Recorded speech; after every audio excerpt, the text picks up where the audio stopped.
The Bell Aliant payphone at the edge of Riverside Drive is showing its age. Located at the crossroads of the North Shore and South Shore of the Bay of Islands, it has seen better days and doesn't appear to have been used for some time. The booth has missing windows and its color has faded with time. The phone itself is in relatively good shape, although spots of orange rust dot its visage. Layers of dust have collected on the receiver and its cord.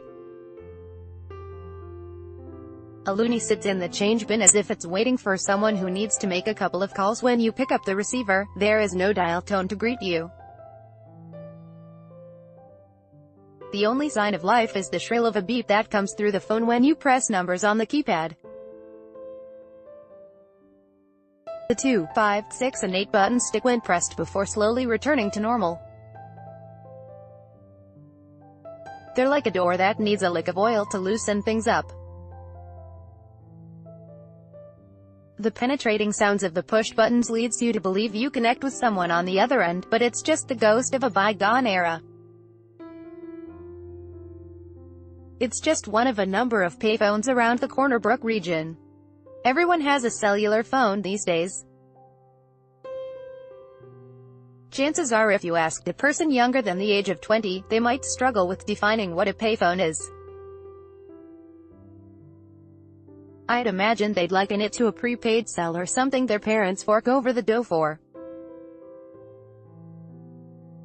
They'll never know the struggle of needing to call your parents, digging through your pockets and coming up empty in the search for a quarter.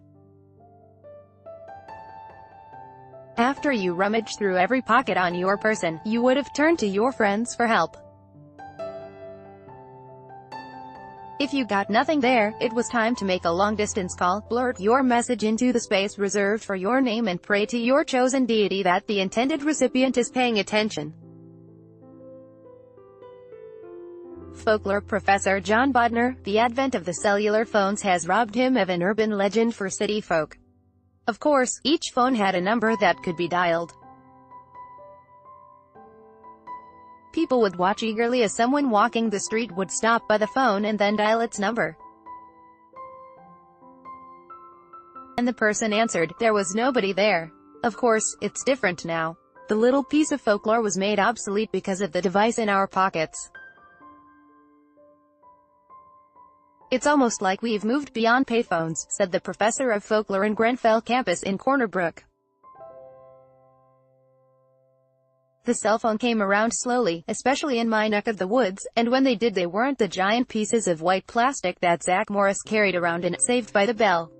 They, at least in my family, were the big gray Motorola weapon where you had to pull the antenna out and flip a bottom compartment to dial anyone. It starts with the upper class and filters its way through as the technology gets cheaper.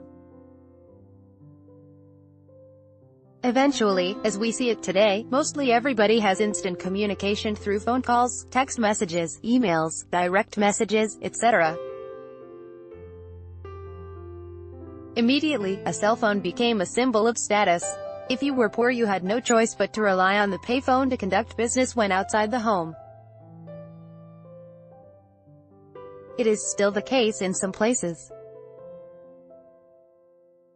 People become stigmatized because they don't have a cellular phone, said Bodner. The very poor don't have cell phones. Communication is denied to them.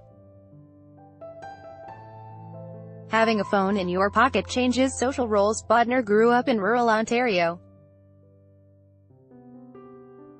His home and the 3 others around him all shared the one phone line, but each had different ringtone.